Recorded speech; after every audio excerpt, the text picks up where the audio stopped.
प्रशांत किशोर पैसा किशोर हैं। प्रशांत किशोर तो राजनीतिक दुकानदारी चलाने वाले व्यक्ति हैं। ये शब्द हमारे नहीं हैं, ये शब्द हैं दिलीप जायसवाल के।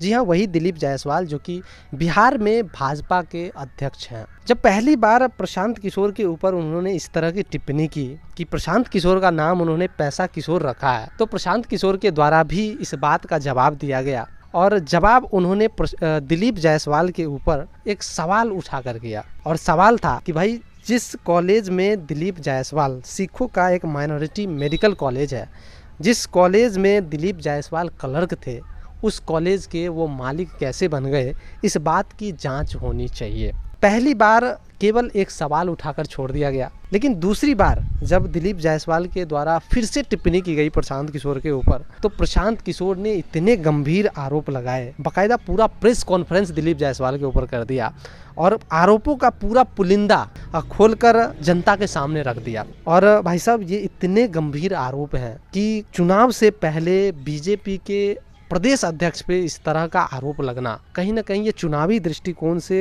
तो भाजपा के लिए सही नहीं है। और दिलीप जायसवाल के ऊपर इस्तीफे की तलवार लटकती हुई जरूर दिख रही है। प्रशांत किशोर के द्वारा जो आरोप लगाए गए हैं उसमें मुख्य रूप से ये कहा जा रहा है कि एक सिखों का माइनॉरिटी कॉलेज, जिसमें दिलीप जायसवाल क्लर्क भी नहीं थे, पहले वो एक सहायक थे, बाद में वो क्लर्क बने और धीरे धीरे करके उन्होंने उस मेडिकल कॉलेज पर ही कब्जा कर लिया। ये आरोप प्रशांत किशोर के द्वारा लगाया गया है। इसके अलावा उस प्रेस कॉन्फ्रेंस में प्रशांत किशोर के द्वारा एक व्यक्ति, राजेश नाम के एक व्यक्ति के हत्या की भी बात कही गई है, जिसके मुख्य आरोपी दिलीप जायसवाल थे।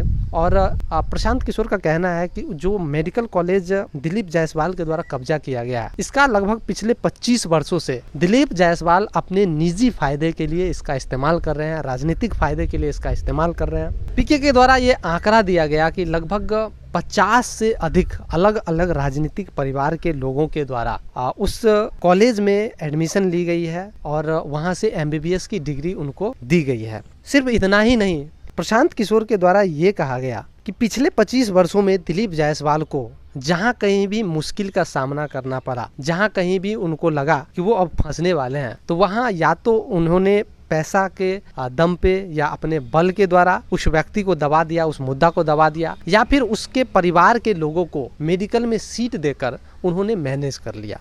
यहाँ तक कहा जा रहा है कि जो हत्या का मामला था, जिसके मुख्य आरोपी दिलीप जायसवाल थे, उस मामले में जिस SP के द्वारा उनको क्लीन चिट दी गई थी, उस SP की पत्नी को भी उसी कॉलेज से MBBS की डिग्री प्राप्त हुई है।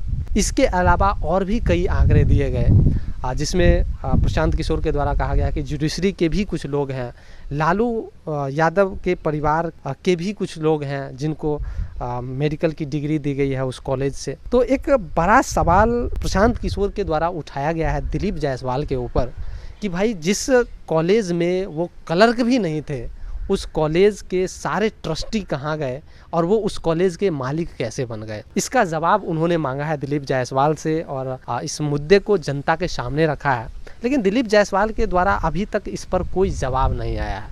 आखिर इस चुप्पी का मतलब क्या है? क्या जो आरोप लगाए गए हैं प्रशांत किशोर के द्वारा, क्या ये आरोप में सच्चाई है? अगर दिलीप जायसवाल दोषी नहीं है तो फिर वो जिस तरह से प्रशांत किशोर प्रेस कॉन्फ्रेंस करके उनके ऊपर आरोपों का पुलिंदा जो था वो जनता के सामने खोलकर रख दिया, तो अपनी सफाई क्यों नहीं दे रहे हैं? वो अपने बचाव में कुछ क्यों नहीं बोल रहे हैं दिलीप जायसवाल? आखिर इस चुप्पी को क्या समझा जाए? आप कमेंट करके बताइए आपका क्या राय है इस मुद्दे पे। इसके अलावा एक और बात कही गई है प्रशांत किशोर के द्वारा कि उस मेडिकल कॉलेज के द्वारा आयुष्मान कार्ड के फर्जीवाड़ा का भी मामला बताया जा रहा है कि पिछले कुछ वर्षों में किसी व्यक्ति को एक खांसी, साधारण और जुकाम भी हो गया तो उसको वहां भर्ती करके और 4 लाख 5 लाख रुपया आयुष्मान कार्ड के जरिए निकाल लिया जा रहा है। तो काफ़ी गंभीर मुद्दे हैं, ये काफ़ी गंभीर आरोप है और मुझे लगता है कि पूरी जनता को लगता है कि इसका जवाब दिलीप जायसवाल को ज़रूर देना चाहिए। अगर वो जवाब नहीं देते हैं तो फिर जनता यही समझेगी कि भाई जो आरोप लगाया गया है